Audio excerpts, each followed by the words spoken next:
And it's very blatant. Like, I'll tell you a simple example. One time, this is like 2007, maybe. I was writing for the business section of the New York Post, and so the Dow Jones Industrial Index started in like the 1890s. That's the main way people measure the stock market.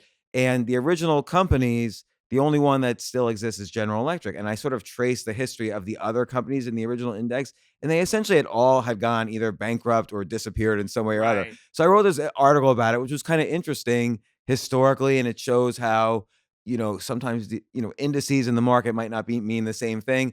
And the New York Post said, no, we don't think this article is interesting enough. We can't run it. And that's the only time out of like 100 articles that they had ever said no to. Well, it turns out the Dow Jones Index is owned by Fox, which owns the New York Post. So sometimes it's Right. very like Yeah. blatant what happens. Pretty blatant. Pretty blatant. Yeah. And that just goes.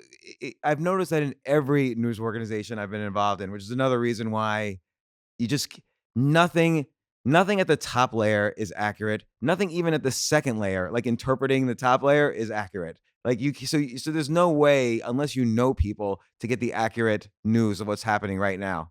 Right. Yeah. I mean, I think that the challenge now is if you want to be informed, you have to read a wide range of information. You have to, because you have to cross reference things. You have to see something here and go, okay, is it here? Is it here? Is it here? Who said it? Why? I mean, there's a lot more work you have to do now if you want to be informed. But, the happiest people I know are not informed. So the happiest people I know are, Long Island gym teachers who don't care and go on, 2 vacations a year and don't have a ton of money and don't want it. And, happiness and knowledge. I mean, it's just this complete disconnect. I think, ignorance is to an extent bliss. I mean, if you find out the way the world works, I don't know that you're going to be happier or better for it. Except unless you Yeah. view it as fun. Because like Yeah, I if you mean, view I it as make like it funny, right? That's yeah, and I'm sure you do too. Like to me, my job is to make dark things, a little better by being funny in the world out there. But I mean, there's things I know that I wish I didn't know, and that other why? people don't.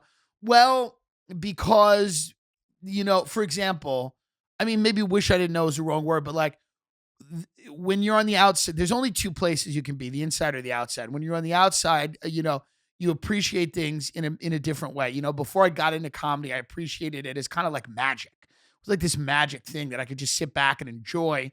And I didn't know what went into it, and I didn't know the pain and I didn't know like how dark it was and how many people fail at it and how many lives get ruined. I didn't know, you know, you know, all of the things that went into it that make it harder to kind of appreciate. Then I got into it and I'm on the inside of it. I also didn't know how vapid some of it was and how boring. People talk about Hollywood as it's this dark and evil place. A lot of that's true, but a lot of it is also boring. It's just kind of vapid, and you would be surprised at how how kind of you meet a lot of these people, and some of them are just very lucky. Some of them are not spectacular in any meaningful way. They were just good looking. They worked hard. Many of them are just sociopaths that don't feel anything, and that's such an asset.